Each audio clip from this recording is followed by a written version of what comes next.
వారు భోజనము చేయించుండగా యేసు ఒక రొట్టె పట్టుకొని దానిని ఆశీర్వదించి విరిచి తన శిష్యులకిచ్చి, మీరు తీసుకొని తినుడి, ఇది నా శరీరం అని చెప్పాను. మరియు ఆయన గిన్నె పట్టుకొని కృతజ్ఞతాస్తుతులు చెల్లించి వారికిచ్చి, దీనిలోనిది మీరందరూ త్రాగుడి, ఇది నా రక్తము, అనగా పాపక్షమాపణ నిమిత్తము అనేకుల కొరకు చిందింపబడుచున్న నిబంధన రక్తము. నా తండ్రి రాజ్యంలో మీతో కూడా నేను ఈ ద్రాక్షరసము క్రొత్తదిగా త్రాగు దినము వరకు ఇకను దాన్ని త్రాగనని మీతో చెప్పుచున్నాను నేను. అంతటా వారు కీర్తన పాడి ఒలివ కొండకు వెళ్ళి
ఇంటికి తీసుకుపోదు అని చెప్పింది. చెప్పిన అక్కడ లోపలికి పోయి పాత్ర కాడ బాక్స్ తీసుకొని నేనే పెట్టుకుంటుందా అక్కడ తిండి వద్దులే అక్కడ పేషెంట్ అది పెట్టుకోలేమా అని చెప్పింది. నాకు ఈ ఒక్క చేయి చూపిస్తుంటే ఎలుగుగా అనిపించింది. నాకు ఎట్లా అనిపించిందంటే తండ్రి అయినా దేవుని హస్తం లెక్క ఎలుగుగా వచ్చింది. వచ్చి అక్కడ పెట్టుకోవాలంటే నేను పెట్టుకున్నాను బాక్స్కి. అది పోయి మళ్ళా ఇంట్లో అందరం ఫోన్ చేసినాము ఆ బాక్స్ లేదు. మళ్ళా అంత ఫోన్ చేసినా ప్లేట్లో దండి పెట్టుకున్నాము. ఇంట్లో కూడా అన్నాము కొంచెమే ఉండే, నేను ఇక్కడ పాటలు కావాలని మళ్ళీ నేను ప్లేట్లో పెట్టుకునేది నా కొడుకు సాలకు వస్తుందని ఒక ముద్ద తీసి పెట్టినాము. ఇంకా ఆ ఇంట్లో అన్నము దండి నెల వస్తుంది. ఇక్కడ అక్క పెట్టించిన అన్నము మిగిలింది. మళ్ళా పొద్దున తిన్నాము. నేను మా ఇంత ఈ సాక్ష్యము దేవుడు జీవించుగాక. ఆమేన్ ఆమేన్.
విజయ కాలం మీరే ప్రభా మీ నామం బట్టి విజయోత్సవంగా మమ్మల్ని ఊరేగించుకున్న మా దేవుడు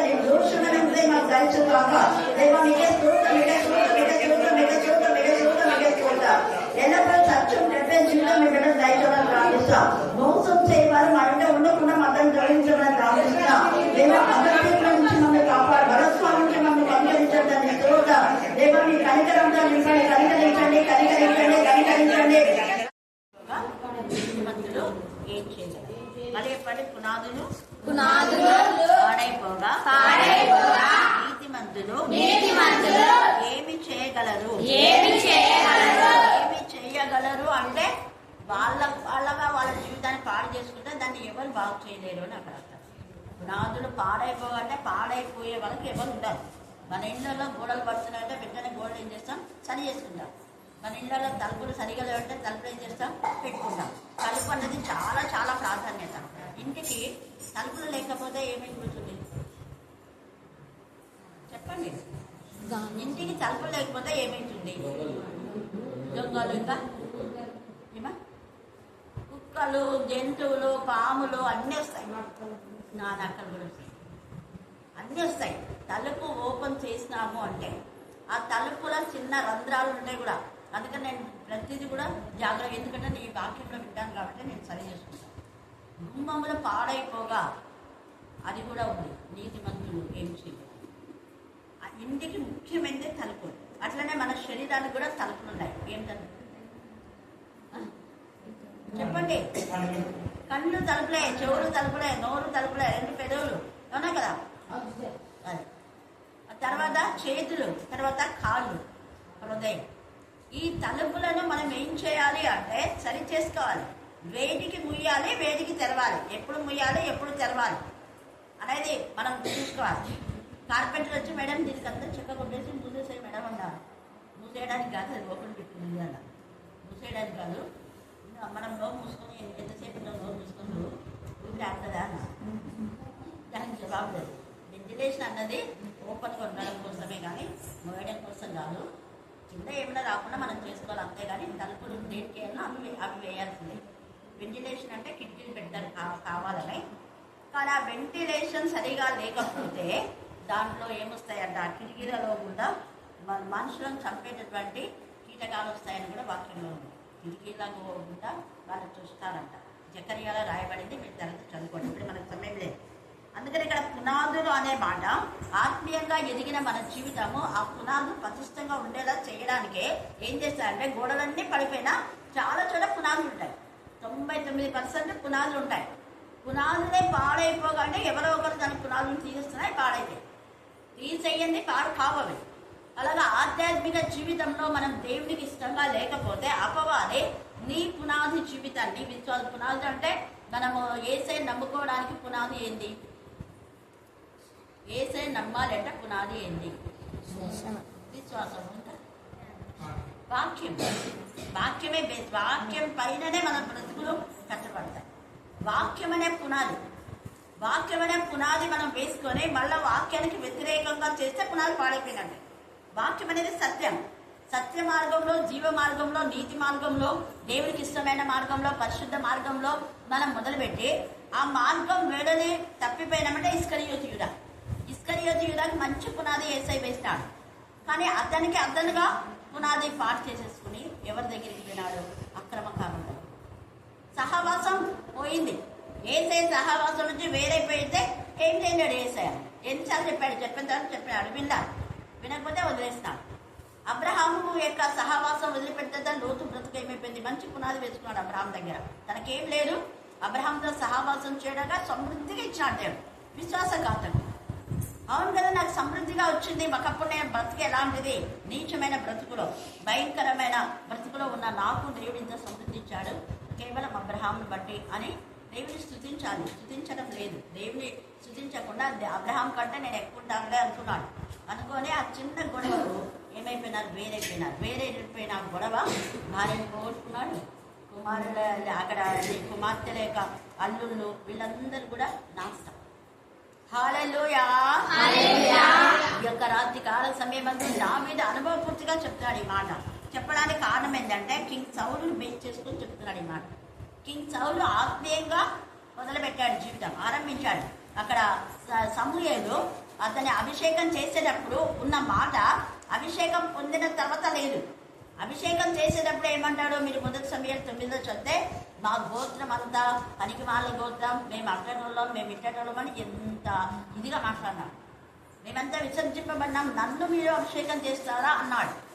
అభిషేకం చేసిన తర్వాత గర్వించి అహంకారి అయి మన వాళ్ళు కూడా అంతే. రోగం ఉన్నప్పుడు ఒకలాగా, రోగం లేనప్పుడు ఒకలాగా, డబ్బు ఇచ్చినప్పుడు ఒకలాగా, డబ్బు ఇవ్వనప్పుడు ఒకలాగా. ఇలాంటి జీవితంలో మనం అస్సలు ఉండకూడదు. అందుకనే ఈ యొక్క రాత్రి కాల సమయమందు మనం ప్రత్యేకంగా పునాదులు పాడు కాకుండా చూసుకోవాలి. ఏం పాడు కాకుండా చూసుకోవాలా? అంటే ఆత్మీయంగా నువ్వు ఒక జీవితాన్ని అలవాటు చేసినాక ఆ జీవితం నుంచి వేరైపోకూడదు అన్నది ప్రత్యేకమైనటువంటి అంశం. ఇక్కడ కింగ్ సౌలు అంతగా మాట్లాడినటువంటి అతను ఆత్మతో శక్తితో నింపబడిన తర్వాత విషము ప్రవేశించింది హృదయంలో. మంచిది లేదు, విషము చూపు కలిగి ఉన్నాడు. అందుకనే దావీదులో నేను ఏమనుకున్నా అంటే దావీదు పైన చెడ్డ ఆలోచన వచ్చింది, మంచి ఆలోచన రాలా. హల్లెలూయా, హల్లెలూయా. అప్పుడు పరిశుద్ధాత్మ విశ్వాసఘాతకుడు అంటే దావీదు చేసిన మేలు మర్చిపోయి విశ్వాసఘాతకులు ఎవరికైతే ఉంటారో వాళ్ళలో మొదట ఉన్న దురాత్మ కంటే 2 రకాల దురాత్మ 2 రావచ్చు, 2 వేలు కూడా రావచ్చు. ఇక్కడ సౌలులో మళ్ళా ఏ విధానంలో వచ్చిందంటే పరిశుద్ధాత్మపై దురాత్మ అతనిలో ప్రవేశించాలా. మొదట దురాత్మ ఉన్నప్పుడు దావీదే పాట పాడి ఆ దురాత్మను వెళ్ళగొట్టాడు. మరి విశ్వాసఘాతకుడు విశ్వాసం ఉండాలి కదా, లేదు, పాడైపోయింది ఆత్మీయ చింత.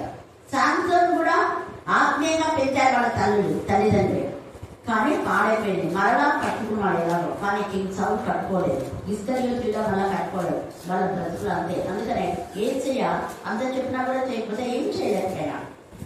దావీదు కూడా ఎన్నిసార్లు చెప్పాడు, ఆయన ఎందుకు నీకు ఇంత చెడ్డ ఆలోచన వచ్చింది అన్నాడు, ఏం చేయలేకపోయినాడు. అందుకనే వాళ్ళు అలాగనే దురాత్మ ద్వారానే వాళ్ళు చచ్చారు. ఇక్కడ ముడి వేసుకున్నాడు, అతనేమో నీటి మీద పడి చచ్చారు. ఈ యొక్క రాత్రి కాల సమయమందు మనం ఎలాంటి బ్రతుకులో ఉన్నాం. ఇక్కడ దావీదు ఇదంతా తక్కువలేక ఏమంటున్నా అంటే యెహోవా శరణు చూచి ఉన్నాను, పక్షి వలె నీ కొండకు పారిపోము అని మీరు నాతో చెప్పుడయ్యేలా. అంటే అంతకంటే ముందు దేవాడు చూడలేకపోతున్నా అంటే నువ్వు పారిపోము, కలిగి ఉంటుంది కాదు, పక్షి అంటే ఉండదు పక్షి అని అన్నారు. అందుకని అప్పుడు అంటున్నాడు కదా, దుష్టులు విల్లేకు పెట్టి ఉన్నారు. అంటే ఈ యొక్క కింగ్ సౌలు ఏం చేశాడు, మేలుకు ప్రతిగా విల్లేకు పెట్టి నన్ను చంపాలని చూసినాడు. ఈట వేయాలి, భోజనానికి పిలిచాడు. ఎంత ప్రేమ ఉన్నట్టు ప్రేమ నటిస్తాం, నటించే ప్రేమ దేవుడికి తెలుస్తుంది. స్వార్థపూరితమైన ప్రేమ దేవుడికి తెలుసు. అందుకనే భోజనానికి పిలిచి దావీదును చంపాలని చూశారు. ఏసైని ముద్దు పెట్టుకొని ఏసైని అప్పగించాలి. అలాగే మనం ఉన్నామేమో ప్రేసరాలని చెప్తున్నాం, వెనకాల గోతులతో లైఫ్ ఉంటే చాలా బయట ఆ గోతులలో వాళ్ళే పడిపోతారు. మేలు చేసిన వారికి కీడు చేయదు. అన్నమ్మ పాటలో ఎంత అర్థం లేదు. ఎన్నో మేలు దేవుడు చేశాడు. చేసిన మేలుకు ప్రతిగా మనం మేలు చేస్తున్నామా? పవన్ ప్రార్థన ఎంత చక్కగా చేశాడు. పవన్ ప్రార్థన ఎంతమంది విన్నారు? ఏం చేసినట్టు చెప్పి మేలు చేసినప్పుడు మనం కూడా మేలు చేయాలని, ఇతరుల ద్వారా మనం మేలు పొందుతున్నప్పుడు వాళ్ళకు మేలు చేయాలన్న ఇంగిత జ్ఞానం లేకుండా పోతుంది. అంటే ఏదైనా అవసరతలో వాళ్ళు తీసుకుంటారో మళ్ళీ ఇవ్వరు. వాళ్ళ అవసరతలు అంటే ఇచ్చిన వాళ్ళ అవసరతలకు మన వాళ్ళ అవసరతలు తీర్చే వాళ్ళగా ఉండాలి. విశ్వాసఘాతులు అయిపోతారు. మళ్ళీ పైగా ఏం మాట్లాడతారు, మేమేమి ఇలాగన్నామా అలాగన్నామా ఇవ్వమన్నామా ఇస్తాం. ఎప్పుడు ఇస్తారో చచ్చినాక, ఇచ్చినప్పుడు చచ్చినాక అప్పుడు ఇస్తారన్నమాట. దేనికి? సమాధి కట్టడానికి. అదేనా చాలా మంది నాతో మాట్లాడుతుంటారు. అక్కమ్మకి ఎంత బాగా మోసం అయితే ఏం చేసినాడు అసలు. ఎమ్మెల్యే మొక్క కూడా ఎంతమంది ఆమెకు మోసం చేస్తున్నారు. విధవరాలకు మోసం చేస్తే దేవుడు ఊరుకోడు. విధవరాలు అంటే అందరి విధవరాలు లెక్కలో చేర్చకూడదు, కొందరినే విధవరాలు లెక్కలో చేర్చాలి. అందరి విధవరాలు అలాగే లేదు. ముసలాన్ని ముచ్చట పెట్టిన వాళ్ళు విధవరాలు కాదు. ఇంటింటి దగ్గర ముచ్చట పెట్టేవాళ్ళు విధవరాలు కాదు. ఎప్పుడైనా ఎమ్మెల్యే మొక్క యాగి కాడ ముచ్చట మాట్లాడడం చూసినారా మీరు? ఆమె పని ఆమె అంతే. హాస్టల్లో ఈపు 20 పని చేస్తుంటారు. అందుకనే దేవుడు పిల్లల్ని ఆశీర్వదించాడు. సోమరి వాళ్ళని ఎప్పుడు ఆశీర్వదించారు? వాళ్ళు ఆశీర్వదించబడరు, వాళ్ళ పిల్లలు కూడా ఆశీర్వాదం ఉండరు. ఏ తల్లైతే కష్టపడి ఏ తండ్రి అయితే కష్టపడి చేస్తారో అది వాళ్ళ పిల్లలకు బ్లెస్సింగ్స్. మా అమ్మ నాన్న కష్టపడ్డారు కాబట్టి మాకు బ్లెస్సింగ్. నాన్న 95 సంవత్సరాలు కూడా ఊరుకోడు. ఆ టైంలో కూడా ఏదో ఒకటి చేస్తాడు. వద్దు నాన్న నువ్వు వయసు అయిపోయింది వినడు, వినడు అసలు. ఎంత ఇదిగా అంటే నేను ఎందుకు చెప్తున్నా, ఈ దావీదు చనిపోయే వరకు రోషం గల దేవుని కుమారుగా బ్రతిగా యథార్థంగా నిజంగా కష్టపడి. ఇక్కడ సౌలు ఆయన కష్టపడింది కాదు, ఎవరు కష్టపడింది? దావీదు కష్టపడింది. దావీదు కష్టపడిన రాజ్యానికి రాజుగా విరవేస్తున్నాడు. ఈ సమయమందు మనం ఎలా ఉన్నాం. అందుకని బాసుతో ఏంటి దేవ అని చెప్పినప్పుడు దేవుడు అన్నాడు, అక్కడ పక్షులు లేకుండా పారిపోము అని చెప్పినప్పుడు దుష్టులు వెళ్ళేకి పెట్టినట్లుగా అని మాట్లాడుతున్నాడు. చీకటిలో యథార్థ హృదయం మీద, చీకటిలో అంటే చీకటి అన్నది కేవలము ఆ కరెంటు లేనటువంటిది అని కాదు. చీకటి అంటే మనుషులు మన ఎదుట లేనప్పుడు వాళ్ళ గురించి ముచ్చట పెట్టి మాట్లాడేదే చీకటి జీవితం అంటే. యథార్థంగా మాట్లాడాలి. వాళ్ళ ముందు ఒకటి వెనకాల ఒకటి మాట్లాడకూడదు. అదే మాట చీకటి అంటే అది అర్థం. తర్వాత చూడండి, తమ బాణములు నా యందు సంధించున్నారు, పునాదులు పాడైపోగా నీతిమంతులు ఏం చేయగలరు? ఎంత చెప్పినా సౌలు వినకపోతే ఏం చేయలేని పరిస్థితిలో దేవునికి వగస్తూ ఈ మాట మాట్లాడుతున్నాడు. నీతిమంతులు ఏం చేయగలరు అంటే తను నీతిగా ఉన్నాడు, నిజాయితీగా ఉన్నాడు, యథార్థంగా ఉన్నాడు. అందుకనే ఈ మాట మాట్లాడుతున్నాడు. యెహోవా తన పరిశుద్ధాలయంలో ఉన్నాడు. యెహోవా సింహాసనము ఆకాశముందున్నది. ఆకాశముందున్న దేవుడు నిన్ను నన్ను అందరిని చూస్తున్నాడు. మన మాట అవునంటే అవును, కాదంటే కాదు అన్నారు అంతే. ఒకటి చెప్పి ఇంకోటి చేయడం కాదు, దాన్ని మోసం అంటారు. మోసగించడము అంటే ఏంటి అంటే మన మాట ఇచ్చి ఆ మాట నెరవేర్చకపోవడమే మోసం అంటే.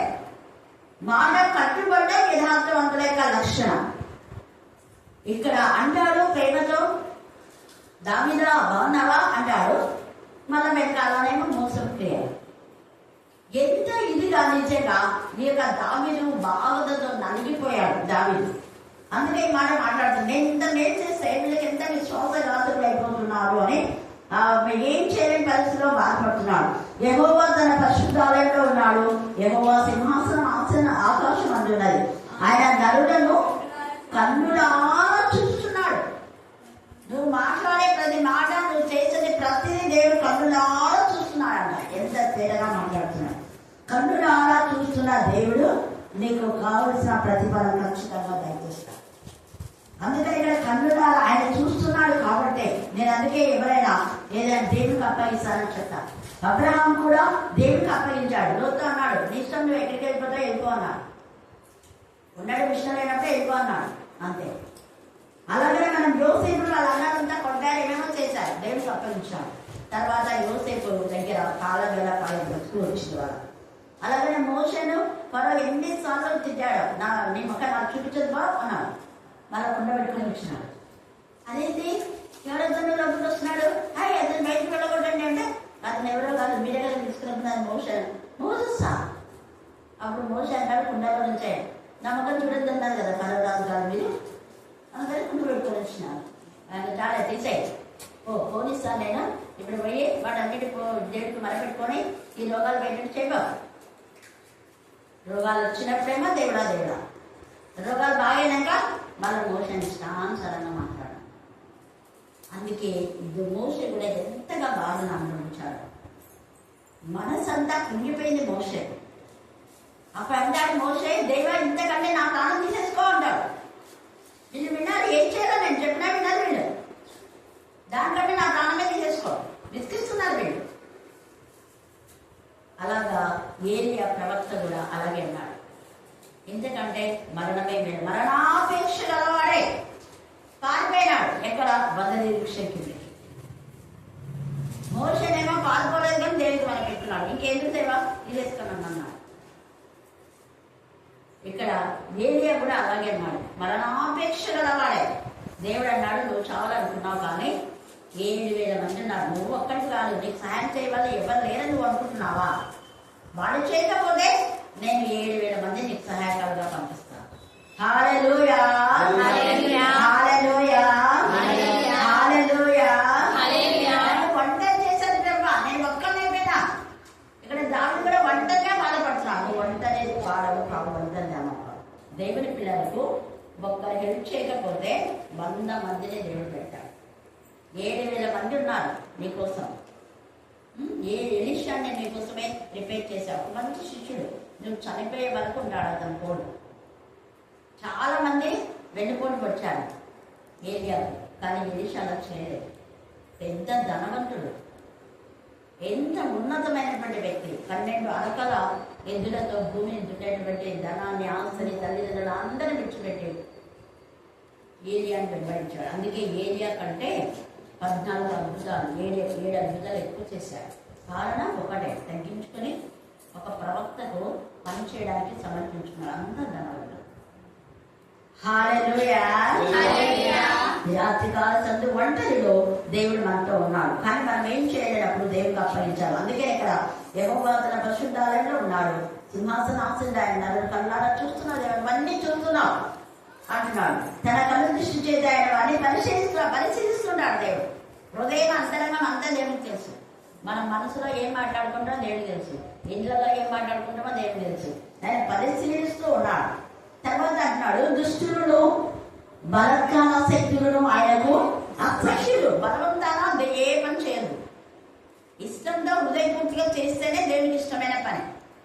బలవంతాన ప్రార్థనకు వచ్చి బలవంతాన ప్రార్థన చేసి బలవంతాన పనిచేసి బలవంతాన ఇక్కడ ఊడ్చడం తూర్చడం తోమడం ఇవన్నీ చేయకూడదు.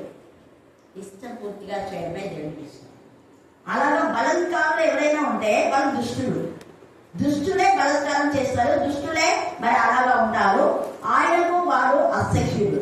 దుష్టుల మీద ఆయన ఏం చేస్తాడ, ఊరిలో కుటుంబించడం. కింగ్ సౌలు మీద ఎప్పుడు వచ్చిందో ఉగ్రత, హఠాత్తుగా చచ్చిపోయాడు. ఇస్కరియోతు చచ్చిపోతాను అనుకోలే, హఠాత్తుగా చచ్చాడు. పరవాడు చచ్చిపోతాను అనుకోలేదు, హఠాత్తుగా. ఇశ్రాయేలును పాడు చేయాలని పెట్టినాడు. మీరు చేసిన మేలు మర్చిపోయి 10 తెగుల నుంచి బాగలేదు. మనకు సిగ్గుందా? అంతగా దేవుడు వేరు చేస్తే విశ్వాసం ఘాతకుడు అయిపోయి ఇశ్రాయేలు వెంట పడ్డాడు, చచ్చాడు. కానీ ఇశ్రాయేలు చావలేదు, దావీదు చావలేదు, అబ్షాలోము చచ్చాడు, మర్రి గూడలకు ఉంది. ఈ సమయం మందు దేవుడి పిల్లలకి ఎవరి హాని చేయాలనుకుంటే వాళ్ళకే, దేవుడి పిల్లలకు కన్నుగుండు పుట్టిన వాళ్ళగా చేసి దేవుడు కాపాడు. అందుకని ఇక్కడ ఉరులు, దుష్టుల మీద ఆయన ఉరులు కురిపించారు. దుష్టుల ఆలోచన చొప్పున నడవకూడదు, నిలవకూడదు, కూర్చోకూడదు. మధ్యాహ్నం కూడా మనం అదే చూసుకున్నాం. అలాంటి వాళ్ళు మనం దూరంగా పెట్టుకోవాలి. కీర్తనకారుడు కూడా 101వ కీర్తనలో సేమ్ ఇదే మాట మాట్లాడతారు. కీర్తన 101:6-7 వచ్చిన చదవండి. కీర్తన 101:6-7 వచ్చిన. నా యొద్ద నివసించినట్లు దేశంలో నమ్మకస్తులైన వారిని నేను కనిపెట్టున్నాను. నిర్దోష మార్గంలో నడుచువారు వాళ్ళే నా పరిచయం చేయాలి. నిర్దోష మార్గం, మోసం చేయబడిన ఆయన ఉండరాదు, నివసింపరాదు. అసలు నా దరిదాపులో కూడా రాలేదు. దేవుడికి మనం పెట్టుకున్నా. దేవా, వాళ్ళ మోసం నీకు తెలుసు కదా, వాళ్ళు ఎలాంటి వాళ్ళ నీకు తెలుసు, వాళ్ళని దూరం చేయటం నాకు నా దగ్గర కూడా రాలేదు. ఎంత తేజగా దావీదు ఇక్కడ మాట్లాడుతున్నాడు. తర్వాత కీర్తన 146:9-10. కీర్తన 146:9-10 వచ్చింది. యెహోవా పరదేశం, వేరే ప్రాంతం నుంచి మన ఊరికి వచ్చిన వాళ్ళు మనం ఎట్లా చూడాలి? వాళ్ళ మనసు బాధ పెట్టకూడదు. పరదేశాన్ని కాపాడువాడు ఆయన తండ్రి లేని వారిని విధవరాండ్రను ఆదరిస్తాడు. ఎవరు విధురాలు? నేను చెప్పాను కదా, ఇంత దేవుడి పైన ఆనుకున్నవాళ్ళు, ఇంటింటా ముచ్చట్లు పెట్టే వాళ్ళు విధురాలు కాదు. వాళ్ళ విధవరాలు ఎక్కడో చేర్చొద్దు అని ఉంది వాడు. వాళ్ళు ఇంటింటికి తండాలు పెట్టేవాళ్ళు, విధురాలు కాదు వాళ్ళు. దేవుని పైన ఆనుకున్న వాళ్ళు న్యాయంగా ఉంటారు, నీతిగా ఉంటారు, నిజాయితీగా ఉంటారు, మాటకు కట్టుబడి ఉంటారు. వాళ్ళు దేవుని పిల్లలు. వాళ్ళు ఎప్పుడు తమిత దగ్గర వాక్యాన్ని వింటున్నారు. అందుకే తమిత వాళ్ళు పుట్టినటువంటి చొక్కాలు తీసుకొని వాళ్ళు ఎంతగా ఏడ్చిస్తున్నారు. అయ్యో, మాకు మేము ఏం చేసిందనే చేసిన మేలుని బట్టి ఊళ్ళో చొక్కాలు కుట్టించింటే అంతగా ఏడ్చేస్తున్నారు ఆమె గురించి. అది నిజంగా విలువ రావాలంటే ఇక్కడ తేలిగా మాట్లాడుతున్నాం. తర్వాత మనం చూస్తే 112 కీర్తన 4 వచనం.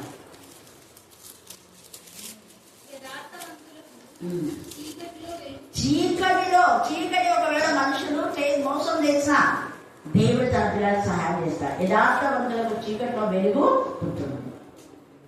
ఎంత కీర్తిలో వాళ్ళు చేసినా దేవుడు ఎలాగో ఆ పిల్లలకు కావాల్సిన సహాయము ఆయన చేస్తూనే ఉంటాడు. యోబు 8:6-20 యోబు 8:6-20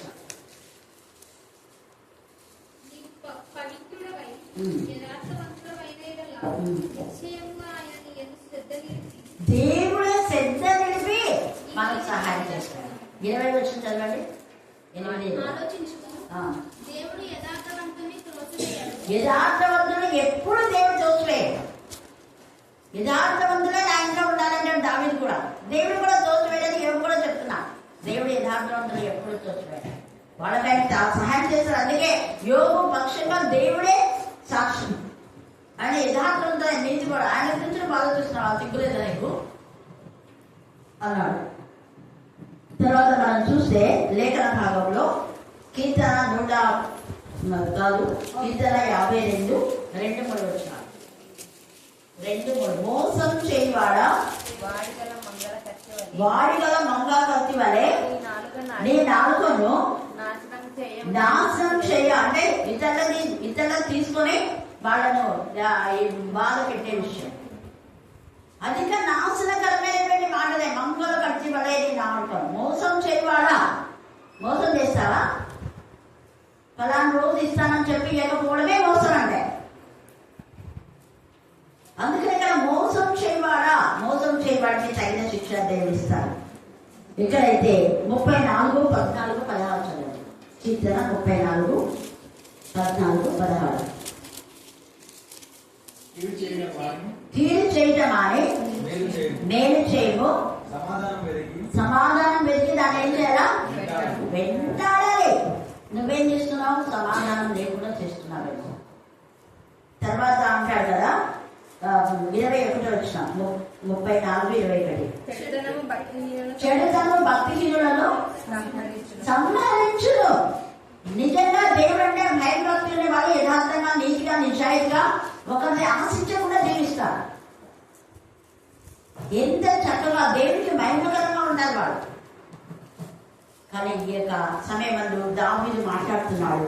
దుష్టుల మీద ఆయన ఊరులు కురిపించును, అగ్ని గంధకములు వడిగాలు వారి పానీయ భాగమగును. యెహోవా నీతిమంతుడు, ఆయన నీతిని ప్రేమించువాడు. మనులు తప్పుడు బదులు నీతిమంతులు ఎవరున్నారు? ఎవరు లేరు. అందరు పాపలైనా అందరు పాపం చేయండి అని చెప్పే బదులు కూడా ఉన్నాయి. నీతిమంతుడు లేడు, ఒక్కడు కూడా లేడు. ఎప్పుడు? ఏసే రక్తంలో కడగబడినప్పుడు. కడగబడిన తర్వాత నువ్వు నీతిమంతులు ఆలవే. నీ పక్షంగా దేవుడు వ్యాధ్యం ఆడతాడు. నిజంగా పశ్చాత్తాపడి మన హృదయాలు దేవుడిని సమర్పిస్తే సగం కాదు. అలాంటి వాళ్ళు యథార్థంగా ఉంటారు. అలాంటి వాళ్ళు మేలు చేస్తారు, కీడు చేయరు. చేసిన మేలుకు ప్రతిగా మేలు చేయాలనే వాళ్ళ యొక్క ఆలోచన ఉంటుంది. యెహోవా నీతిమంతుడు, ఆయన నీతిని ప్రేమించేవాడు. యథార్థవంతుడు, ఆయన ముఖ దర్శనము. అది ఇందాక పవన్ పెయింట్ చేసినాడు. దేవుని బిడ్డల ముఖ దర్శనం, వెలుగు. అందరికీ వెలుగు కనపడదు. అక్కమ్మకి ఎన్నిసార్లు చెప్పింది ఇక్కడంతా వెలుగు కనపడిందని. మొన్న నేను అదే భోజనం తీసుకుంటుంటే మంచిగా తీసుకోక దాని నిండా పెట్టేసుకో, అంత కొంచెం ఎందుకు తీసుకున్నాను అని నేను అంటా ఉంటే ఆమె ఆ చెయ్యిలో దేవుని యొక్క వెలుగు ఆమె చూసిందని. ఎందుకు చూసిందారు? చాలాసార్లు నేను చేసినప్పుడు ఆమె చెప్తుండదు. దేవుని హస్తం నా పైన పెట్టారు. ఇక్కడ అంతా మొత్తం ఈ రూమ్ అంతా యేసయ్య యొక్క ఇది ఆవరించుంది అని కూడా చాలాసార్లు చెప్పినారు. యేసయ్యలో అక్క చిన్నగా కనపడుతుంది, పెద్దగా యేసయ్య ఉన్నాడు కానీ చిన్నగా కనపడుతుంది. అక్క కూర్చోవడం ఇక్కడ ఇలాగా నిలబడినప్పుడు కానీ కూర్చున్నప్పుడు కానీ. అవును, ఆయన మహామకుడు. ఆయన పట్టచాలనంత ఇదిగా ఉంది. మనం ఈ మందిరం ఏం చనిపోదు. ఆయన మహిమ అలాంటిది. మహిమ చేత మందిరం నింపబడతారు. అది అందరికీ ఆ దర్శనాలు రావు. ఆయన ముఖ దర్శనం అందరూ చేయలేరు. యథార్థవంతులు చేస్తారు. యథార్థవంతులు ఆయన ముఖ దర్శనం చేస్తారు.